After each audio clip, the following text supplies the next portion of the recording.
Você já se perguntou por que um objeto conduz ou não conduz eletricidade?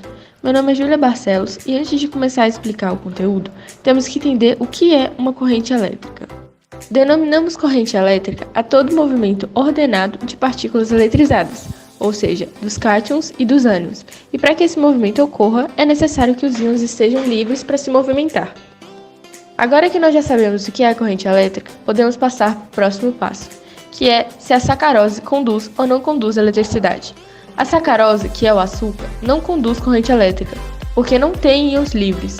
Ela é uma molécula covalente, ou seja, um metal, e, portanto, não contém cargas carregadas. Já a sacarose aquosa segue o mesmo sentido. Neste experimento, foi adicionado água destilada junto com o açúcar. Porém, como já dito anteriormente, o açúcar não contém íons, portanto, mesmo em solução aquosa, não conduz corrente elétrica. Oi, eu sou a Ana Beatriz e vou falar sobre o sal.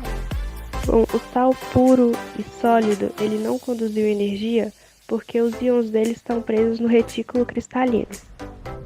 Já o sal dissolvido na água destilada conduziu energia devido à presença de íons livres, porque os compostos iônicos conduzem a corrente elétrica quando são fundidos ou em solução aquosa. Olá, meu nome é Larissa e eu vou explicar o porquê da moeda ser um bom condutor de eletricidade. Bom, a moeda conduz eletricidade devido à presença de metais em sua composição, que são ótimos condutores elétricos. A condutividade elétrica ocorre porque os átomos desses metais têm elétrons livres que podem se mover facilmente, permitindo que a corrente elétrica flua. Quando uma diferença de potencial elétrico é aplicada, esses elétrons se movem, gerando a condução elétrica, e é por isso que moedas e outros objetos metálicos podem ser usados em circuitos elétricos. Vou falar sobre o porquê o etanol não ser um bom condutor elétrico. Bom, o etanol não conduz eletricidade porque é um líquido orgânico que não possui partículas carregadas livres para transportar a corrente elétrica. A condução elétrica geralmente ocorre em materiais que têm íons ou elétrons livres, como metais ou soluções iônicas. No caso do etanol, suas moléculas são covalentemente ligadas e não se desassociam em íons quando dissolvidas em água. Embora o etanol possa formar uma pequena quantidade de íons em solução, essa quantidade é muito baixa para permitir a condução significativa de eletricidade, e é por isso que o etanol puro é considerado um isolante elétrico. Meu nome é Lívia e eu vou falar sobre a água destilada. A água destilada não conduz eletricidade porque não contém íons livres, que são necessários para a condução elétrica. A condução elétrica ocorre quando partículas carregadas, como íons, se movem.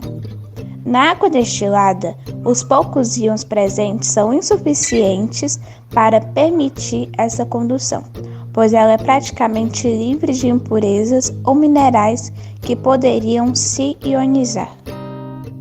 Também vou falar sobre a água de torneira. A água de torneira conduz eletricidade porque contém íons dissolvidos como sais minerais, cloretos, sulfatos e entre outros, que funcionam como condutores. Esses íons livres permitem o movimento de cargas elétricas, facilitando a condução elétrica. Oi, meu nome é Nathalie e eu vou falar do vinagre. O vinagre ele conduz eletricidade porque contém ácido acético que se dissocia em íons quando dissolvido em água. Esses íons, como o hidrogênio e o acetato, são responsáveis pela condução da eletricidade na solução.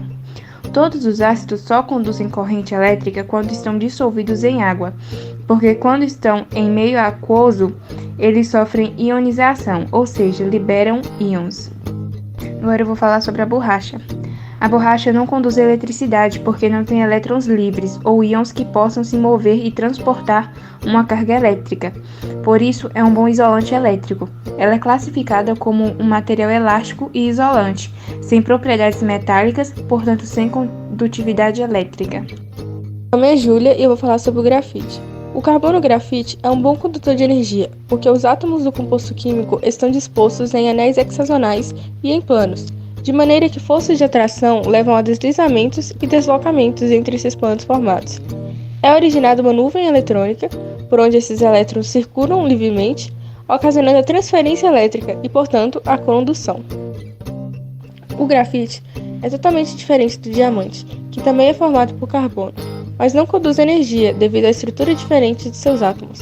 Ao invés de anéis hexagonais, o diamante é construído por tetraedros, que dificultam a circulação dos elétrons. Bom, esse foi o vídeo, espero que tenham gostado e que tenham entendido o que nós queríamos explicar.